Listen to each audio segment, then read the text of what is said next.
IRR కేసులో నేడు హైకోర్టులో మరోసారి విచారణ జరగనుంది. చంద్రబాబు మధ్యంతర ముందస్తు బెయిల్పై విచారణ జరగనుంది. నిన్నటి వాదనలకు నేడు కొనసాగింపు విచారణ జరగనుంది.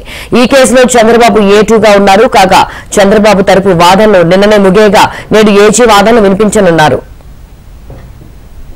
ఇదే విషయానికి సంబంధించి మరింత సమాచారం మా ప్రతినిధి కాంతి అందిస్తారు. కాంతి, ఈ రోజు హైకోర్టులో 2 కీలక కేసులకు సంబంధించి ముందస్తు బెయిల్ పిటిషన్ పైన విచారణ జరగనుంది. ఇన్నర్ రింగ్ రోడ్డు కేసులో చంద్రబాబు నాయుడు ముందస్తు బెయిల్ కోరుతూ హైకోర్టులో పిటిషన్ దాఖలు చేశారు. దానికి సంబంధించిన విచారణ ఈ రోజు మరొకసారి కొనసాగే అవకాశం ఉంది. నిన్న వాదనలు జరిగాయి. నిన్న మధ్యాహ్నం 2:15 నుంచి సాయంత్రం వరకు కూడా వాదనలు వినిపించారు. ఈ నేపథ్యంలో ఈ రోజు కూడా మరొకసారి విచారణ జరిగే అవకాశం ఉంది. నిన్నటి వాదనలకు కొనసాగింపుగా ఈ రోజు విచారణ జరిగే అవకాశం ఉంది. అయితే ఇసుక కేసులో కూడా ఏదైతే చంద్రబాబుకు సంబంధించి ముందస్తు బెయిల్ పిటిషన్ పైన కూడా ఈ రోజు హైకోర్టులో విచారణ జరగబోతోంది.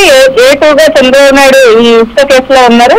ఈ నేపథ్యంలో దీనికి సంబంధించి ఏదైతే ఇసుకకు సంబంధించినటువంటి కేసులో విచారణ ఆల్రెడీ ఒక రోజు జరగడం జరిగింది. సో ఈ రోజు AG వాదనలు కొనసాగే అవకాశం ఉంది. ఇసుక విషయంలో చంద్రబాబు తరఫున న్యాయవాదులు ఇప్పటికే తమ వాదనలు వినిపించడం జరిగింది. అయితే కస్టోడియల్ విచారణ చేయాల్సిన అవసరం లేదు అంటూ చంద్రబాబు నాయుడుకు సంబంధించినటువంటి న్యాయవాదులు చెప్పడం జరిగింది. న్యాయమూర్తికి విచారణకు సహకరిస్తారు, ముందస్తు బెయిల్ ఇవ్వాల్సిందిగా కోరటం జరిగింది. అయితే మెడికల్ గ్రౌండ్స్ ఏవైతే ఉన్నాయో వాటిని కూడా పరిగణలోకి తీసుకోవాలి అని చెప్పడంతో మద్యం కేసులో నిన్న ఈ కేసుకు సంబంధించిన విచారణ అయితే వాయిదా వేయడం జరిగింది. సోమవారం ఈ మద్యం కేసుకు సంబంధించినటువంటి విచారణ జరిగే అవకాశం కనిపిస్తోంది. శిల్ప, అయితే కాంతి, ఐఆర్ఆర్ కేసుకు సంబంధించి AG ఎటువంటి వాదనలు వినిపించే అవకాశం ఉంది ఈ రోజు? అలాగే తీర్పుకు సంబంధించి ఈ రోజు వచ్చే అవకాశం ఉందా?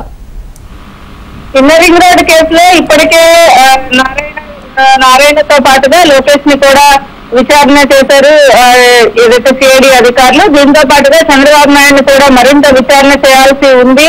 ఈ నేపథ్యంలో ఏదైతే విచారణకి హాజరైన సమయంలో లోకేష్ నుంచి ఎదురైన ప్రశ్నలు, అలాగే మాజీ మంత్రి అయినటువంటి నారాయణ అల్లుడిని కూడా ప్రశ్నించడం జరిగింది. వీటిలన్నింటినీ వాళ్ళు చెప్తున్న దాన్ని బట్టి చంద్రబాబు నాయుడు కూడా విచారించాల్సిన అవసరం ఉంది. సో ఈ కేసులో బెయిల్ అనేది ఇవ్వద్దు.